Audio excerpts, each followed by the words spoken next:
Thank you to everyone for being here. I really appreciate you coming out this afternoon.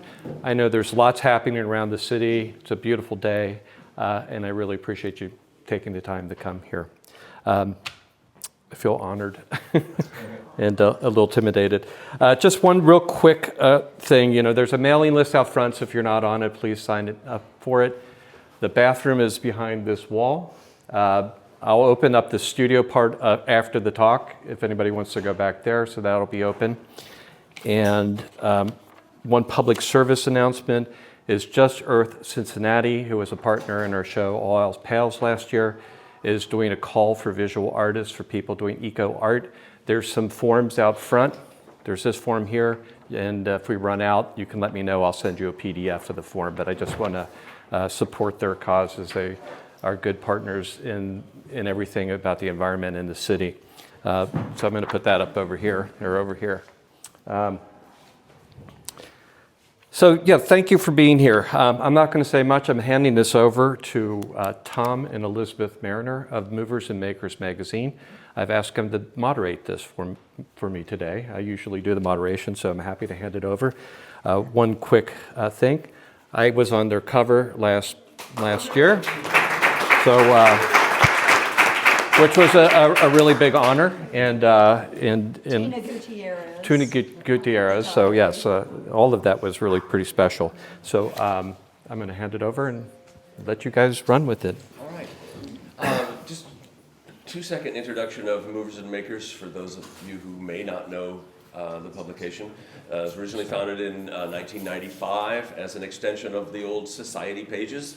We've morphed it over the years since we purchased it in 2008 into a publication that really we use to spotlight people who are making things happen, whether that has to do from a leadership standpoint in the city, or whether that has to do from a makerspace. So we're trying to shine lights wherever we can. Occasionally one falls on a friend, but Paul and the exhibit last year certainly must have been worthwhile, because he won both Best Gallery and Best Show in City Beat's recent Best of Cincinnati award. So we're very proud to have that be put on our cover. So anyway, we're here in a gallery space that Paul acquired at the end of 2020. And then said, okay, so what do I do with that space? But I think one of the interesting things is, so if you have a gallery, he's a gallerist. But how did you come to think about this as a gallery, and how did you begin to incorporate other people's works into this space when you first came upon it 5 years ago, 6 years ago? Well, and thanks for the introduction, and you guys do great work for this city, so thanks for spreading the word out in our community. Like I said, I took over this space in December of 2020. I was looking for bigger studio space. I was not looking for a gallery, and this became available. This used to be Dick Waller's art space. I was his last ever show. That opened up on February 20th of 2020. And of course closed down the next week because of COVID. My work just sat in here, and nobody came in because nobody was going out. And then on the first night of the George Floyd protests, the front window got broken into. Somebody stole a sculpture I did in Italy. They broke another sculpture, and the place got boarded up, and my work sat here for months. And I was really happy not to take it back to my cramped little studio because I was running out of room. And later in that year, Dick Waller decided to retire. And just so happened that my landlord at my old space was the landlord of this space, and it was a natural segue to move here. When I moved here, I really didn't know what I was going to do with it. I just needed bigger studio space, and I see Kay Hurley back there, and I was talking to her husband Jens one night, and he said, "Well, what are you going to do with this? Make this a vanity gallery?" And of course, I'm a good Catholic kid, so I can't do anything that's vain or calls attention to myself. So I think, I got to show other artists. And that's when I really started doing it. It was like, okay, I'm just going to turn this outward. and make it sort of like a community center. So you're ashamed into it, is what you're saying. Well, you know, shame is a big motivator in my life. Yeah, definitely. And I've since come to realize what he meant was something differently.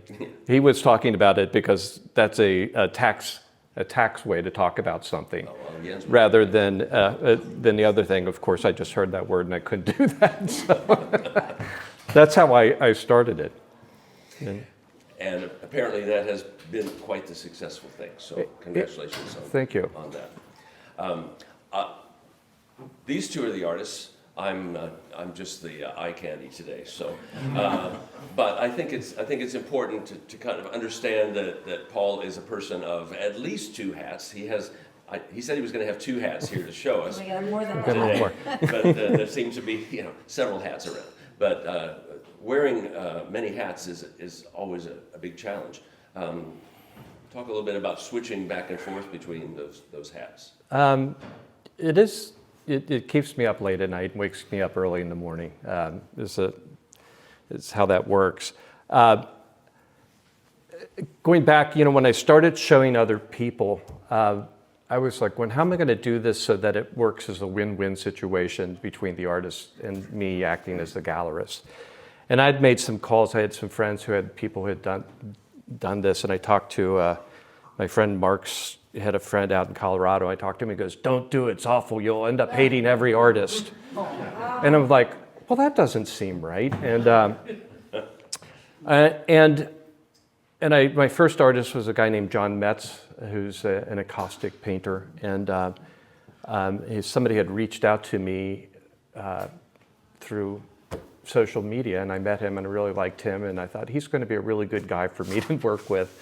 He's going to be able to teach me some things and help me ease my way into this. And every show I do, when I started doing it, I realized each one of these, from the marketing world, brand marketing, is a brand event. I have to look at this event and go, how do I brand it for a month? How do I do all the things you would do for a classic branding and marketing communication thing? How do you create momentum? How do you create energy? How do you create excitement about it? How do you build up to it? And how do I work with these people to really, I feel great responsibility to take on their trust in me to represent them for a month. That feels like a big deal. And I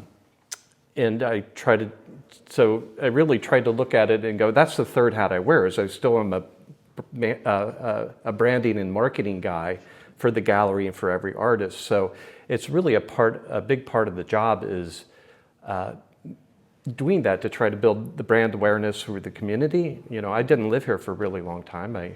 So tell us about that. Okay. How you, I know you were born here on the west side. Yeah.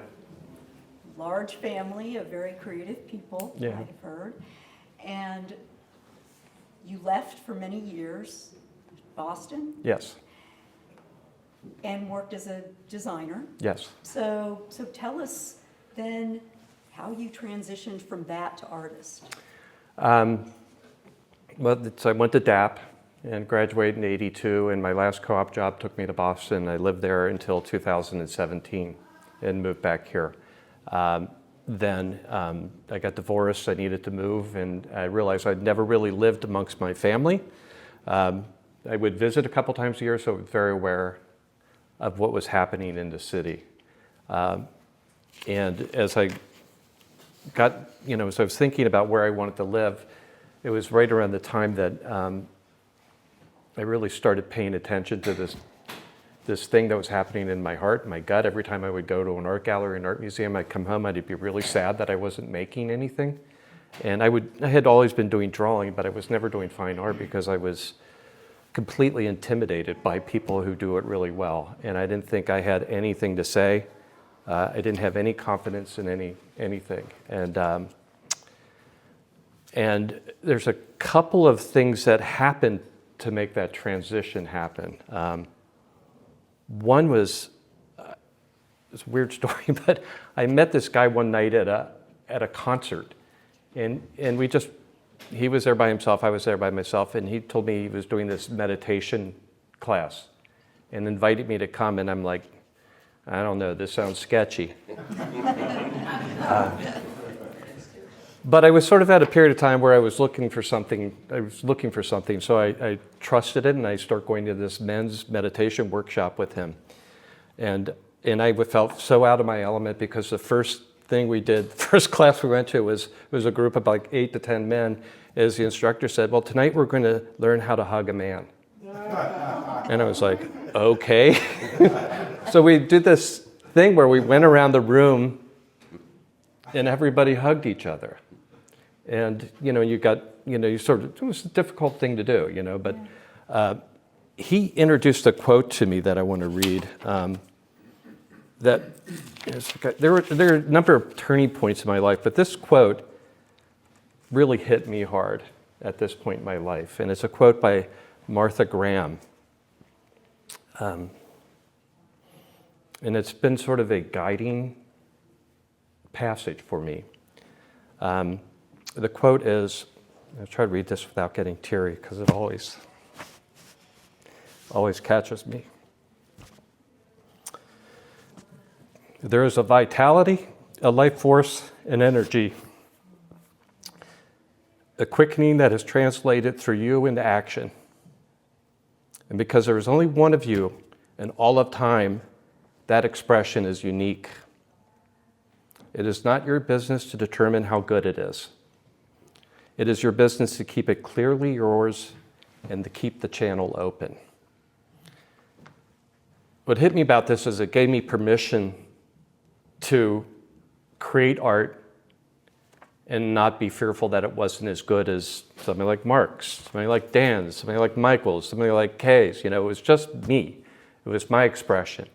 And it really freed something up into me to go, oh, I can just do this. It's almost, go back to my good Catholic roots again, it's almost a sin not to do this and a sin not to express yourself, because if you don't, it just extinguishes and boom, it's gone. It never happened. So this idea, this call to arms to trust myself to make and to start putting it out there and just saying, I don't know. This might suck. I don't know. And so that really sort of opened up that channel for me. And then you took a sculpture class. Well, then around this time, to further, I remember this distinctly. I think I was 48 or 49, and we went out to the Berkshires to visit a colleague of my wife at the time, an older gentleman and his wife, who had a summer home in the Berkshires, and I didn't know them. He was a lawyer, and his wife was, I don't know what she did, but we drove out there to have dinner with him one night, and my wife, who was working with this guy, they went off and talked, and I started talking to his wife, and I said, well, what do you do? And what are you up to? And she goes, well, I just started taking a sculpture class. And I was like, damn. It was like, okay, the gauntlet has been thrown. She was like 82. And I was like here at 48 thinking I was done. It was too late to do anything. So I literally came home and the next day enrolled in a sculpture class. I still have the first sculpture I did back there. And it was like, oh, that was sort of fun. I'm going to do that again. So that's how she was. It's interesting because I was going through and thinking about this as some points in my life where people said things to me that really changed my life in these ways. And it's interesting to go, these people you meet, and where have we done this for people, that you say something or do something and it changes their course of life, and you have no idea it happened. My brother Lou is over here, and he was a school teacher for 35 years, so you probably did that a million times. And I know Bev was a school teacher too, so you've got hundreds of people out there whose lives you changed in some way you may not know, right? But I had this woman who I never ever saw again. I remember I was telling you guys the other day, when I was a junior in high school, when I was a sophomore in high school, I was at LaSalle High School, which is a prep school, all boys prep school in the West Side. And I was taking art classes, but in my sophomore year, I had decided I wanted to quit LaSalle and go to West High to study carpentry because I really wanted to be a carpenter. And my art teacher talked me out of it. He said, "You really don't want to do that, Paul. You want to stay with art here for a while." And then the next year, a guy who I'm sure a lot of you know here, Jerry Kathman, showed up at our school one day and he was a DAP student at the time. And he showed up to show us his portfolio, but what he was doing as a designer. And I'm like, that's what I'm doing. So I immediately enrolled registered or applied to UC and went into design school, and which took me to Boston for 37 years. So it's really interesting, I never got to meet Jerry until I moved back here in 2017 or 2018. I ran into him at Jaff's one night, and I told this story to him, and he said, he bent down, if you know Jerry, he's like 6'8", and he's like, "Well, I'm really sorry to hear that, Paul." I ruined your life. I ruined your life. Oh, so that's how that happened. Interesting. So, so let's talk a little bit about the show. As a designer, you probably think a lot about what goes into putting a show together, and you do that for the people that you show here. Mm-hmm. And so before we get into kind of the individual sculptures and things, tell us about what you thought about when you put this together. That's a great question.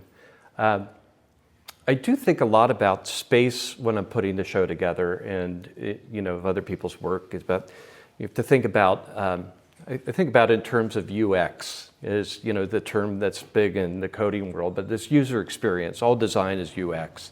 I think all art is UX, and so how do you create a rhythm, a pacing, a sequence of things that sort of keep you engaged, just like you would in the composition of a painting. How do you keep somebody involved in that canvas, or within the sculpture? So I really try to think about that in terms of what people deliver to put into their show and how that works and flows. So I thought about this quite a while, because this is my first show here in 5 years. So I've had 5 years to consider this space, and I knew I was going to be showing new work, some very fresh, some a year old, and pairing it with some work that goes back to, I think, 2013. There's a couple pieces up there. And how do I create that pattern of working into it? The show has sort of 5 distinct bodies of work for me, and statements that are associated with each of those bodies of work. And it starts out front. There's my series of sculptures that I started back in 2014 called Twoods. They really were a big pivot point for me as an artist, because I was doing very direct representational work at that point. And I knew that I was studying a lot of anatomy and really trying to classically train myself as an artist at Cambridge Adult Center for Education, Mass College of Art. I studied at the International School of Painting, Drawing, and Sculpture in Italy, and really trying to attend to learning the body, because I really like using the body as my sort of muse or launch pad for any of the art that I do. But I also knew that I didn't want to just do classic direct observational work, that it had to transition. So the transition point for that was the first Twood, which just sort of manifested itself out of clay one day. I don't have that exact one here. I have a number of little maquettes of these guys. That you'll see out front. These are the initial sketches for them. But For those of you in the back. oh, sorry, thank you. So these are just the original sketches for a series of pieces that are out front, and they're figurative. Tell Tell us where the name comes from. Well, the name Twoods, if you haven't read the placard up front, I grew up in a large family. We've got 7 siblings, and we all worked at the family dry cleaners. And we all started work there. I started when I was 8. I think everybody else probably started when you're 8. And we worked there all the time. It's how we paid for high school. It's how we paid for college. It's how we did everything. And we worked there with our grandparents. We would work with aunts and uncles and each other. It was a family farm. And there were seasons like there were in planting and harvesting. You know, there was, the springtime was when people would, or the fall was when everybody would come to get their winter clothes they've had stored for all summer long that they brought in the spring. So there was this real ebb and flow, and you oftentimes, you know, would go to school and work after school. I remember coming home from soccer practice and going to work late at night. My parents worked 6 days a week. But in the dry cleaning business, you use a lot of twist ties to put the plastic on top of the things together. And my mom would start making these little figures out of those twist ties and just leaving them around, which we started calling Twoods. I don't know why. I don't know where that came from. Anyway. So Twoods became something we would call each other, and it might, depending on the tone. Lovingly or otherwise. Yes. So, and then when I did the first one of this series, I had no idea what it was, and I just decided, well, this is obviously a Twood. And then I thought, well, if I've done a Twood, I have to do Twood love. I have to go a full-on Tweety bird here. So then I did the second one, and this is the sketch for Twood love, the first one and the second one. And that was really interesting to me to do that piece, because it was, I really love the piece. It's still one of my favorite pieces, because there's this tension between the characters. There's a storyline there that, depending on where you are in any of your relationships in life, that can be affection or aggression. You know, and that kind of ambiguity in that form became something I tried to achieve in each one of those characters, and what they were trying to communicate, depending on how you, as a viewer, came to it. And it manifests itself, I think, into 12 sculptures, some illustrations, 3 different animations, and it was really sort of trying to look at that as a whole. You know, how do you look at this character and translate it into these different languages? I have one more story about the Twoods. When the place got boarded up because of the window being broken, I had my artwork in here before. It's my gallery. I thought, well, I need to do an illustration to put on the front of that plywood. So Elaine and I went to the woods one day, and we were sitting there having a picnic, because it was the only place you could be outside without being 6 feet close to somebody. And I did this sketch. It's called Twoods for Justice. And I just sold a print the other day. I've got another print in the back. But it was like 9 Twoods holding hands together, and that I sold online to raise money for the bail fund project, because all these people were being arrested for protesting. So I raised like $1,000 for the bail fund project selling these posters, and which was really, you know, so it set the tone for some of the work I do here as a gallery, you know, trying to go, how do you use this to have a voice? Nice. So.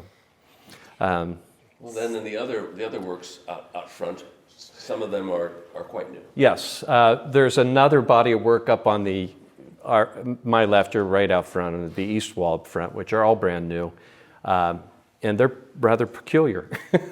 They're. I was going to ask you about those. Yeah. Let's see.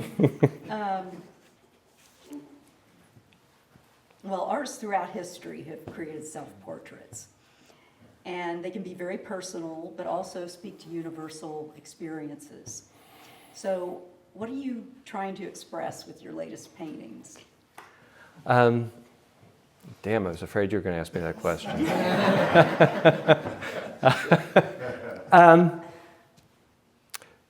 those really started in my sketchbook, and again, I don't know where they came. I mean, I do sort of know where they came from. Owning this You're place, in a box. they're in a box. Owning this is different than, because there's a lot of obligation and responsibility to owning a gallery, and it's oftentimes at conflict with what I want to do as an artist, which is just come in and create, and be in the back room making my stuff. But, I've got a show putting on, I've got hours to keep, I've got to do marketing, I've got to do press releases, I've got to do all these things to promote and get a show out there that creates this tension in between my maker self, the person who wants to just be back in my happy, blissful space of, ooh, I'm making something out of clay or I'm painting, which, I just love that space. It's really my happy space, as it is many of the makers here, I'm sure. So I think it came out of this point, it was like, what's pushing me forward? What's got a grip on me? What's really got a hold on me as I'm moving forward here? So it became sort of this thing of like what this tension I was feeling inside of just like, just be pushed forward. There's somebody pressing a hand in the back of the neck, and then it's like, oh, it's you. You're the only one doing this. So they became very self-reflective. And just a lot of my work tends to be, trying to use visuals to sort of work out some things internally. And those pieces really kept morphing on me. And then they did the first one. It was like, well, that's weird. Let's see if I can do another weird one. And I did another one, and then I did another one, and I sort of painted them really big on big sheets of cardboard one day, and I was like, oh, those got some potential. And then as I morphed through them, they became more involved. And I think, and I hate to be too prescriptive about anything I do, but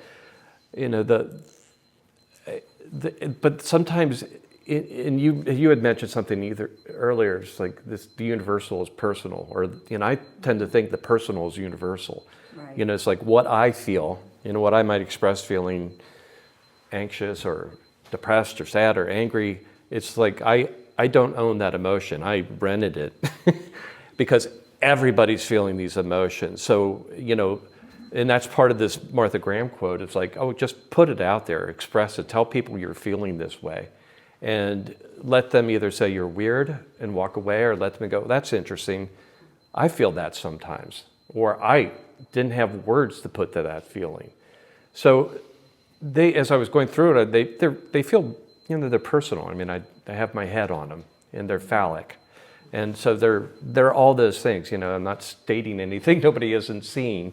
Right. But, they're stripped down, they feel very raw, and they created me some anxiety in putting them up and displaying them, because they feel a little revealing. The one in the box was interesting because of just how symbology crosses into your work. I mean, I was it's an open box, but it also becomes a crucifix, which is interesting. And then as I'm doing it, I put this window with what's essentially this dove coming into the window, which is part of all the iconography I grew up and saw on a constant basis as a young Catholic boy in the West Side. And, then we're like going, oh my God, that's like the Immaculate Conception happening in here, except for the dove has hands, it's for wings, so it's like, it's humanizing the figure of the sacred into this box, which can feel confining outside, and opening up all the potential and possibility of what this place has given me, which, well, my time is up. Thanks for coming. Huh? Yeah, that was something. So, and there's, so it just kept layering in things in there. One of them has St. Martin's churches in one of those paintings, if you look carefully enough. So it was funny to keep coming back to my roots and somebody looked at this and told me the crucifix, which I didn't know the symbology of a crucifix, but the horizontal line becomes humanity and this becomes spirituality. So it's the intersection of both your human and your spiritual self, which I think is an interesting thing, because each one of those is a really strong horizon line, and that's one that's got this vertical integration through this form. And I wasn't designing a cross, it just happened. It's like one of the twoods out there, twood attachment, which is on the rotating table. If you look at the negative space, it's a heart, and it's two people who are just clinging to one another before they fall off the edge. So that juxtaposition against, it's like, if we let go, we're going to tear apart, and if we hold on, we have this thing. And again, that form was not a part of my initial tenet. It was like, oh, look at that. That just happened. I'll own it. You talk about how the unintended consequence of that, but it had to do with negative space. Yes. So talk a bit So more there's- about how you use that in Yes. some of your other work. Okay. Well, I've always been really into negative space as a graphic designer. There's so many wonderful logos that use negative space in a really creative and clever way. There's the Wildlife for Humanity one, which has the mother bear and the baby bear, and it's just the use of negative space. I remember seeing that as a young designer, just like, damn, that was so good. And Come I didn't. yeah, and then just a plethora of rip-offs of that over the years. But I've always been fond of that, and obviously in design school you talk about negative space a lot, and how that what's not there can reinforce or amplify what is there. It calls attention to what is by not happening. As I transition back to this work into my new body of sculptures, which I call liminals, those were really, as I worked through those, the decision to create the breasts as of negative, the absence of breasts become the breasts. So that idea of like, how do you create form by taking form away? And then how do you use the space in between all the motion and all the parts? This is classic sculptural work. How do you create where the space in between the forms becomes as active as the form itself? And how does that help move you around the piece and engage you through the piece? And then, how does light come through those spaces and interject into that? So as you're moving through it, around it, you're also seeing through it. So the idea that the negative forms become really central and really essential to the piece. So that's really sort of where that came from. As I was going through this series, I didn't know what to call them, and Elaine came up with, she's a poet, and Elaine's my partner over here. I will turn to her to go, what am I calling this? What should I name this? And she will brainstorm with me and send me all these things, and she came up with liminals, which a liminal space is a space in between things. So it made perfect sense to me, and I just loved that term. So it was really fun to go through that. Yeah, I've got just some process stuff just for people. This is the first sketch for one of the liminals. I work in cardboard and foam core. It then went to this figure. When I was working through this, I was referencing Matisse a lot and Henry Moore. But Matisse really, when I came out, I knew I wanted to do a new figurative piece. I didn't know what I wanted to do, but these were the first two pieces in this series that I started working on. And then those just keep, these are some other sketches of how, just to show you how I work real quickly and trying to get something that gives me a sense of form to move forward. So why did you decide to, rather than a more representative face, just do the sort of the hook? I don't know, but that was a decision that I thought it was just an elegant way to, everybody knows that's a head, right? And we know that's a head. And I think it's interesting. I go back, and you're a designer, so I did a lot of logos in my life. And when you do a logo for a business, what you're trying to do is distill that company into this black and white symbol. You're trying to boil that down to the essence of what it is. And there's all this rationale that goes around it. It explains it. But also that holds sort of the DNA of that organization. And so that idea of really working to go, how do you remove everything to get down to exactly what you need to say what this thing is? So Well, it's like poetry as well. yeah. How do you strip it down? We all know these are figures, but there's not a lot of volume to them. But the idea of like, how do you reduce it down to its simplest form of expression? And and I really love line. And so I think of these almost as voluminous line illustrations. They're taking gestures and giving gesture volume, giving it space, and putting it into form.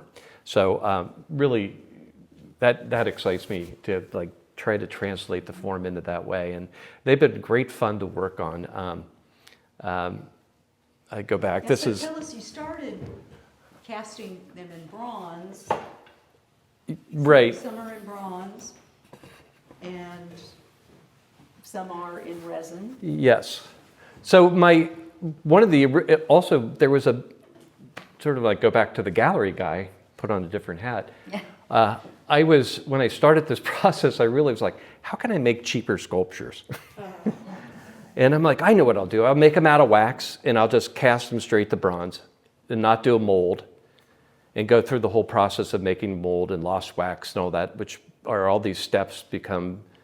And if anybody wants, I can explain the process of making a bronze. But it's an expensive process, and I was thinking, well, I could just do this. I'll make these simple forms, and they can go straight from wax to cast and get this bronze. And when I got them, I made this decision to engage an automobile restoration specialist to finish these pieces. And it's a guy who works on like 57 Corvettes and 65 pickup trucks. So I drove over I've got this photograph of me in his pickup truck, and we're in the driveway with all these bronze pieces on the ground. And he's like on, yeah, okay. And it turns out to make something baby butt smooth is very time consuming. It takes a lot of effort to get that into its final form. There's this gold one right over here. That's a finished one. Just for later on, I'll just pull that. This is a raw bronze one, so you get a sense of what that looks like before it's finished. And this one's actually a little bit different because this was done with a 3D mold. So it was an attempt to bypass. 3D printed? We took the scan, and they were able to create a 3D sand mold from it. I don't know if you've ever heard of this, but I had never heard of it before. I worked with this company in Pittsburgh to do it, and it was. I was really hoping it was going to be like this. Revolutionary. Yeah, revolutionary thing. It turned out that it was problematic. So it didn't work as well as I wanted it to work. Well, you have to experiment. Yeah. You have to try new things. Yeah. So. Yeah. So the guy, the restoration guy, what did he? Yeah. Which of these pieces have his fingerprints on them? All of them. All of them. All of them. So he did all these small ones, and he's done the big ones. And Does it say Bondo on? there's a lot of Bondo on there. There's a lot of Bondo, a lot of filler primer, and then it'll paint it with metallic paint, car paint, and then finish with a clear coat. And so the three that are in the back there, though, you said you were looking for a cheaper Yep. sculpture. Not all of us can afford thousands of dollars Yep. for bronze, right? Yeah. So tell us about those. So those back up there by the poster back there, we've taken 3 of them, and I have all of these have been 3D scanned, and we've cleaned them up in 3D. I'm working with another guy that Michael back there's worked with, a guy named Matt Grody, has taken my pieces and he's cleaning them up, and then we're 3D printing these in solid resin and then hand printing them. So those are all available. Obviously, they're much cheaper, much less expensive. Let me put it that way. Finished. But they're still finished, with and the they, metallic. you know, they'll all be signed and numbered and stuff like that. So I'm really trying to go, how do I still go back to my original goal of going, how do I, you know, keep this place alive by, you know, again, putting my gallery out. You got to sell some work in order to keep it going. So, And then so tell us those, about the large ones. and then as I was going through theirs, I thought, oh, these are interesting, and I started working in Photoshop, blowing them up and going, well, that looks sort of cool and bigger. And then I've got these back here, and then I worked with a friend of mine who was a part of the AI show I did a couple years ago, and I asked him to start putting these into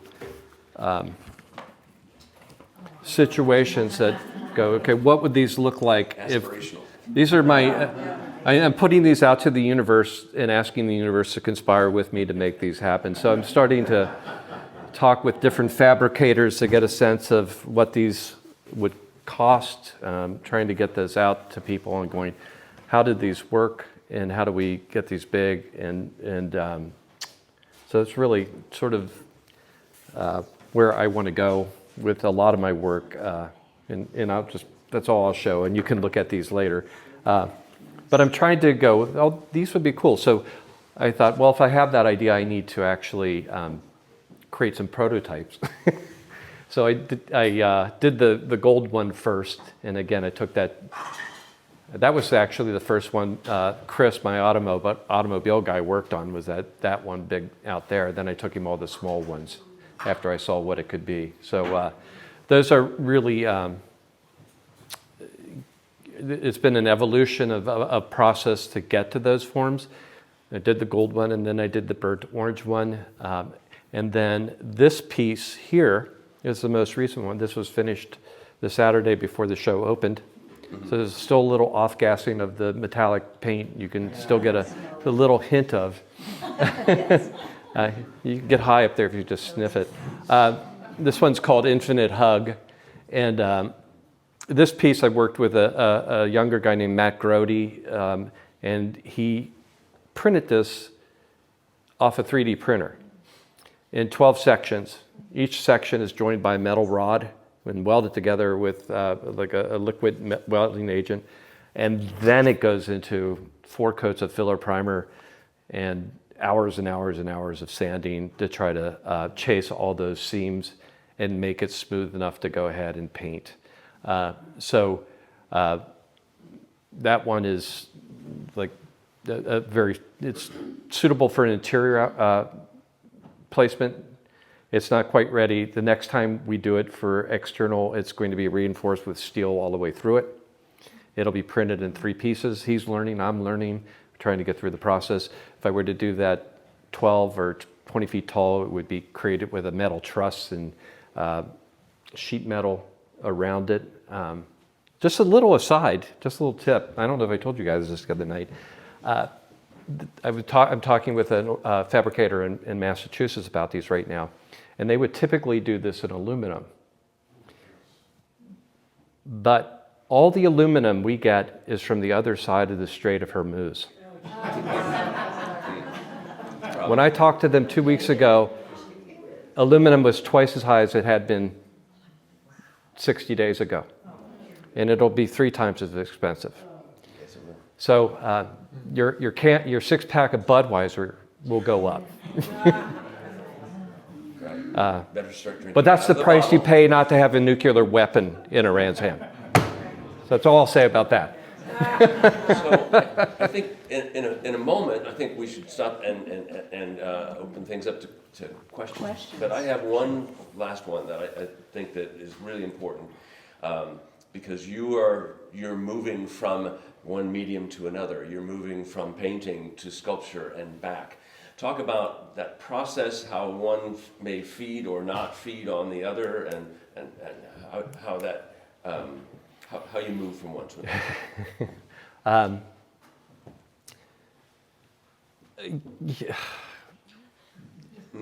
It's interesting. I mean, these paintings all up here are all, I was working on these guys. And this is, to get these curves right and to do these pieces is time involved and can be a little tedious at times. And I'm like, I just need to take a break. But I want to try to, and I've always been wanting to take and try to translate this into a 2D body of work. How do I translate some of the energy in the curves and in these forms? So these started out being line drawings of these guys. And I'm like, how do I just gesturally capture the curve of one of these pieces? And the more I got into it, the more I just let go. I'm not typically an abstract painter. And I do some things that are abstractions, but I don't really consider myself like Jolie Harris, who's an abstract painter. I'm not like her. And It's hard that's how. to be a designer and be an abstract. Yeah, I think It so. just I doesn't- think so. yeah. So it was it goes back and forth. I mean, there are things out front where there's a sculpture out there called Bird in Hand, which is a big bird with big hands, and I started working on that so I'd have a reference material to paint from. And all of a sudden I was like, oh, this is a good sculpture. And then all of a sudden it led me into doing other sculptures. So I'm very easily distracted. Didn't you win an award with that? Yeah, that did get an award up at the Ohio Art League, in second place in their show a couple years ago. Well, you So need to dig out your French curve too. I've got my French curves back there. I use them. In my flex curve. I use all those things. I brought this out because I'm often thinking that all I'm doing is my first year design projects over and over again. Yes. This is everybody who goes to UC as a design student does this project. You get a cube of wood and they send you down to the wood shop, down to Dan who used to work there, and you create something. And I had never worked with a belt sander or any of those tools before. And I created this when I was, 18 or 19 years old. And it was like a Henry Moore piece, right? Yeah. It's just like, and then when you're in design school, what you do is, back in the analog world, you drew curves all the time. And you were always crafting curves. All these things are just curves. And it's, crafting a curve is sort of a happy place for me. It's a little Zen place. Yeah. So, I'm trying. questions? Questions, anybody? Eric. Since you work with FlexCore, have you ever worked with just solid polystyrene? Right. And worked with that in various thicknesses? I haven't. Just sculpting, because it's easily manipulated, but I didn't know if you'd ever worked with it before now. I have not. But we can talk about it. Where do I get it? He knows a guy. Yeah. This. Yeah. My brother Lou oftentimes gives me just big chunks of corrugated cardboard he picks up places. So they oftentimes end up in sketches or, chipboard. This is very much of the iterative process you go through in design school, just working out something, iteration after iteration after iteration. There's probably a dozen of these things before I get to something I start working in that becomes its final form and try to figure that out. So I haven't, but I love cardboard. I love cardboard because it's not precious. And it frees me up to attack things differently than I would with something more precious, So I like doing paintings on canvas because it's just like, on cardboard because it's just like, it's just cardboard. And you can really attack, for me, I just attack it a whole lot differently. And Recyclable. And it's recyclable and it's like if you're buying a linen canvas, you have to, you just spend some money on that thing. Other questions? Well, So I know Paul from the Catholic Youth Growing Up family across the street. And I know your whole family, to me anyway, was very artistic. From Lou was making paper, your mom was making twister people. Can you speak to that a little bit about, like, I know your dad did some things. I'm not trying to put, like, well, thank you. inspired by them, right? But, Oh, absolutely. Absolutely. Like I said, big Catholic family, which I know is redundant, especially on the west side. And I know we're not, Dan had like 45 children in his family or something like that. So, Not even half. and you know, we didn't grow up with a lot of money, but my parents were very resourceful, and my father and my mom in many ways, and my dad, it manifests a lot of ways in creative things that I took to heart. Every year he would make the Christmas card for the family, and he would do it in black and white. He would do a little illustration of the family, and then he would get it printed in black and white, and then we would sit around our dining room table, and each of us have a little inkwell with different colors in it. And somebody had the red for the berries, somebody had the green for the trees, somebody had the yellow for the lights, somebody had the blue for the sky. And you would fill in your part and you'd pass around. It was a little production thing to fill those colors. And that's how we did our Christmas cards. And my dad would make our Halloween costumes. I remember being Frankenstein, and a lot of that was with sheet cardboard and stuff they just had that they would create. I remember, it's a fun story. When I was a teenager, we always got Sports Illustrated. And inevitably, the Sports Illustrated always ended up in the bathroom, on the lip of the bathtub right by the toilet. And so one time my mom comes out and she's like, if I ever have to go to the bathroom again with Pete Rose sitting in front of me, that's it, because Pete Rose was always on the cover of Sports Illustrated at the time. And she was just tired of going to the bathroom and having Pete Rose look at her. So my dad and I had this idea. We got a sheet of cardboard, big sheet of cardboard, and printed and drew this like full-size picture of Pete Rose that we wedged above the bathtub. So when my mom went down and laid in the bathtub, there was Pete Rose looking down at her. I love that story. So, yeah, they were always they were very encouraging, and they let us do anything. When I was in the third grade, I would walk to school, and which about a half-mile walk, and I would walk through the parking lot for a furniture store called Oakham's Furniture, which is in the heart of Cheviot. And furniture comes in these big wood crates, and on the way home from school, I would pick up one of those crates and I would walk home with the crate, and I would take that wood and I would disassemble it, and I'd sort it into different lengths to make things with it. And when I was about that old, I built this little deck walkway through our tiny little backyard that we had for a while, and stained it in redwood stain, and my parents were like, fine, you do that. I mean, they were like that, they just whatever kept you busy, they were happy with.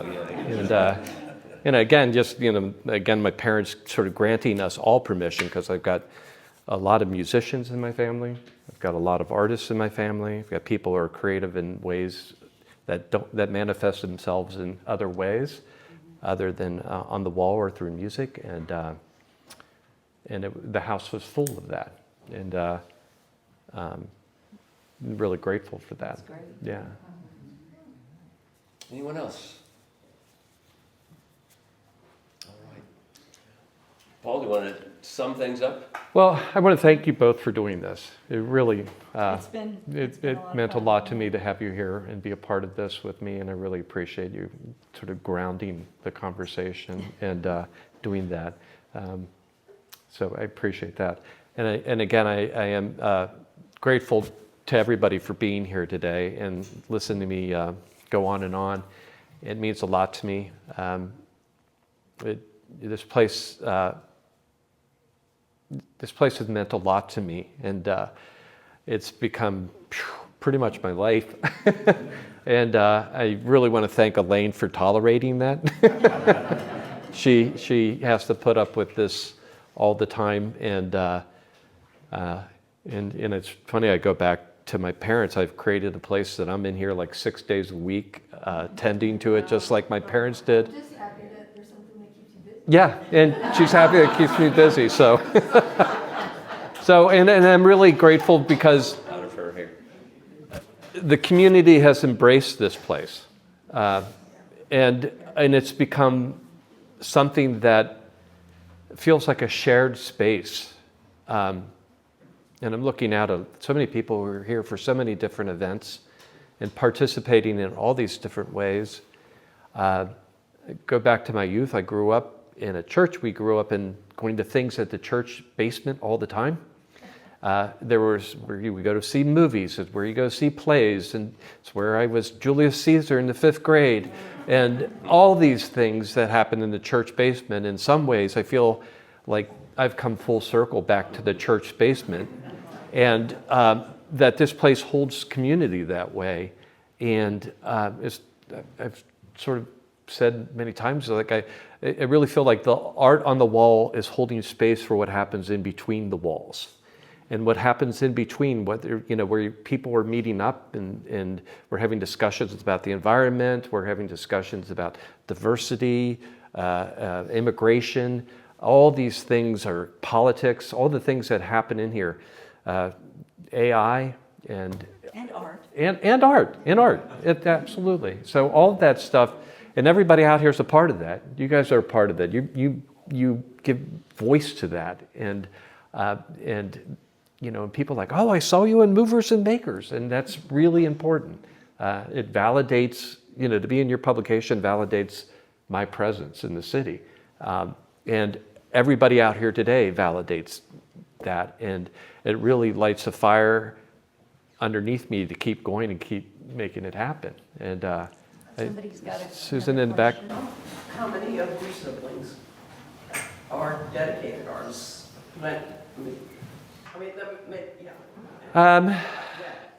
I'd say my brother Lou's a dedicated artist and a musician. He's here. My sister Kathy is in the fashion world. My sister Mary is a playwright, a musician, and does art. My brother Ray is a guitar player. My sister Julie should be a fashion designer and a interior decorator, and she does this on an ongoing basis and brings so much flair. I think it's really funny. I was thinking about, I've been wearing hats for a very long time, and I go back, my dad always wore a hat, and my sister Julie always had a hat collection. If you went to a party at my sister Julie's, inevitably by the end of the night you were wearing some kind of hat. It could be a drum major hat or something like that. So hats have this sort of through line back to my youth and part of my family in some way. So yeah. So my mom wrote some music, and my dad. Oh, I wanted to show you. This is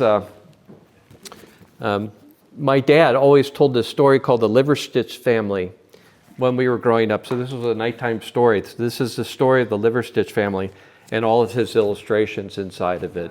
So he was always doing that. And so he was always our first family vacation in 1964, I think. My dad, in exchange for a house up on Odin Lake in northern Michigan, in the Lower Peninsula, he painted a 8-inch plate, a commemorative plate for somebody, and he did like a landscape or some sort of painting of something for the people whose house that was. And in exchange for that painting, we got to all get in one car, all 9 of us, because my sister Kathy wasn't born yet, all 9 of us, before the interstate was born, or was made, drive 15 hours to northern Michigan. And my parents at the time had $200. That's all the money they had, and everybody got $2 to spend on something that week. And How many groceries did you say?